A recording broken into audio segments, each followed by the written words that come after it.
Okay students, आप यहाँ पे सेकंड वीडियो में देखेंगे वो कुछ प्रॉब्लम हो गई इसमें।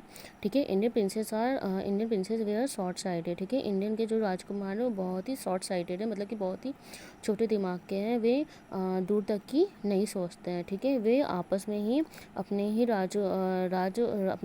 देश के राजाओं से लड़ते हैं और वो कहते हैं कि they will help to defeat him, और वो एक दूसरे को हराने के लिए वो ब्रिटिश की हेल्प लेते हैं। ठीक है, वो कितने बेवकूफ़ है। ठीक है, वही आपस में यहाँ पे बातें हो रही है।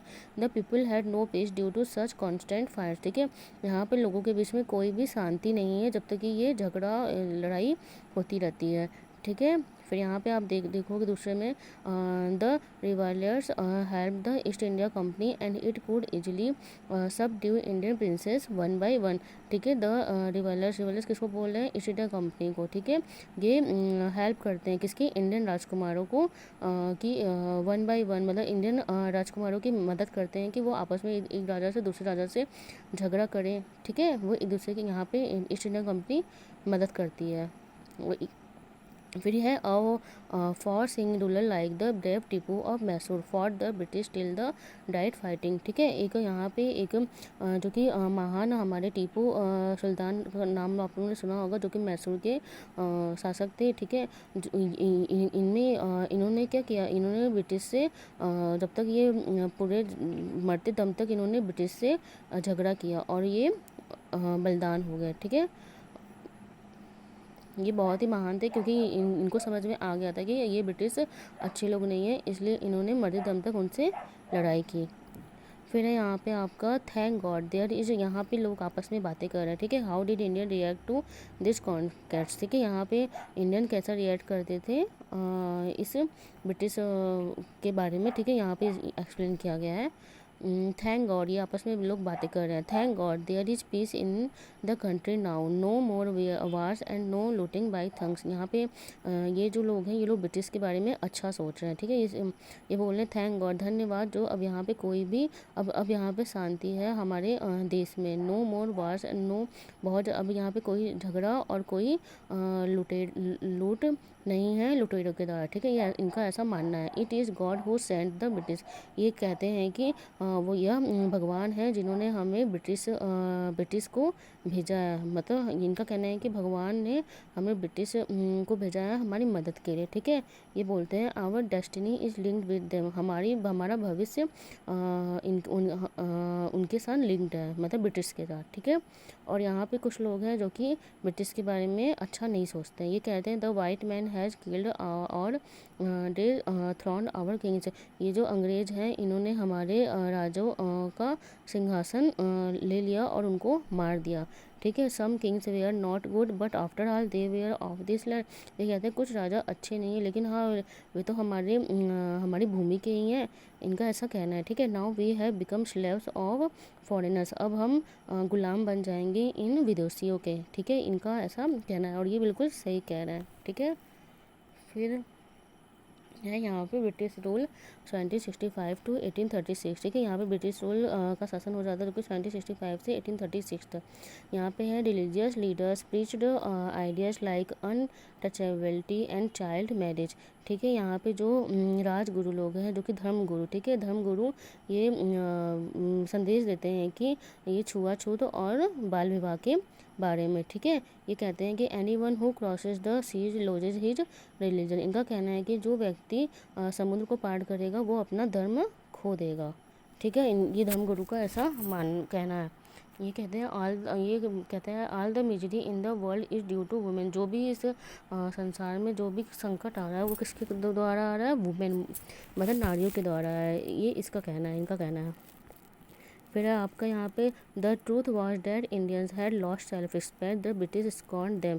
ये यहाँ पे ब्रिटिश लोग आपस में बातें कर रहे हैं। यह सत्य है कि इंडियंस ने अपना सेल्फ रिस्पेक्ट, अपना आत्मसम्मान खो दिया है एंड वह अपना द ब्रिटिश स्कॉर्न देम, और ब्रिटिश उनको स्कॉर्न कर रहे हैं। ठीक है, फिर है यहाँ पे the natives are unworthy of trust, incapable of honesty. ये बोल रहे हैं कि ये जो इंडियंस हैं इनके ऊपर ये भरोसा, ये विश्वास के काबिल नहीं है, ठीक है, और हम इनके ऊपर विश्वास नहीं कर सकते। तो ये पीछे से इंडियन है जो कि बोल रहा है ट्रू योर ऑनर, सत्य है लेकिन मैं पूरी तरह से ईमानदार हूँ, ठीक है, ये जो बोल रहा है ये इंडियन है। फिर यहाँ पे being merchant the British wanted quick profits, their heavy taxes forced farmers to abandon their fields, ठीक है। यहाँ पे जो है ब्रिटिशर्स हैं ये क्या करते हैं, ये हमारे देश के व्यापारियों के ऊपर और किसानों के ऊपर भारी कर लगाते हैं, ठीक है। ये हमारे फार्मर्स जो कि काफ़ी मेहनत करते हैं और ये धान और अन्न उगाते हैं, लेकिन उसके बावजूद भी ये ब्रिटिशर्स उनके ऊपर कर लगाते हैं। You are still in arrears, if you don't pay next week I will send you to jail. और इनका कहना है कि अगर तुम ये कर अगर तुम नहीं पे करोगे तो मैं तुम्हें अगले हफ्ता तुमको जेल में भेज दूँगा, ठीक है। ये यहाँ पे हमारे ही देश में आके अपना राज्य करते हैं, ठीक है। फिर है आपका यहाँ पे still the British invented other methods which gave them more profit, ठीक है। इसके बावजूद भी ब्रिटिश क्या करते हैं, ब्रिटिश और भी तरीके ढूंढते हैं कि वे कैसे अधिक प्रॉफिट कर सकें, ठीक है। The goods manufactured in England should not have any import duty when brought into India, ठीक है। ये यहाँ पे क्या करते हैं कि वे जो गुड्स यहाँ पे होगा सामान, ठीक है, द गुड्स वे जो भी गुड्स में जो कि वो सामान मैन्युफैक्चर इंग्लैंड में करते थे, वहाँ पे वे कोई भी कर नहीं लगाते थे जब वो इंडिया जब भारत उनसे खरीदते थे, ठीक है। और अ गुड आइडिया, उन्होंने कहा कि एक अच्छा विचार आया। The East India Company last began to cripple Indian industry, East India Company ये पूरी तरीके से इंडियन इंडस्ट्री को बर्बाद करने की कोशिश करती है, ठीक है, क्योंकि ये अपने सामान के ऊपर काफ़ी वो करते थे। यहाँ पे है inevitable famines followed between 1822 and 1836, 15 lakh Indians died of starvation, ठीक है। ये ब्रिटिश ईस्ट इंडिया कंपनी ने इतना कर लगा दिया था कि हमारे जो भारत के लोग होते हैं वे वे धान तो चुकाते थे लेकिन उनके पास खाने के भी पैसे नहीं होते थे, लेकिन फिर भी उनके ऊपर कर लगाया जाता था, जिससे 1822 और 1836 के बीच में 15 लाख लोग भूख से मर गए, ठीक है। The British policies dune the expert artisan and their business, ठीक है। द ब्रिटिश पॉलिसीज काफ़ी हद तक ये हमारी इंडियन पॉलिसीज़ को नष्ट करने में सफल हो गई।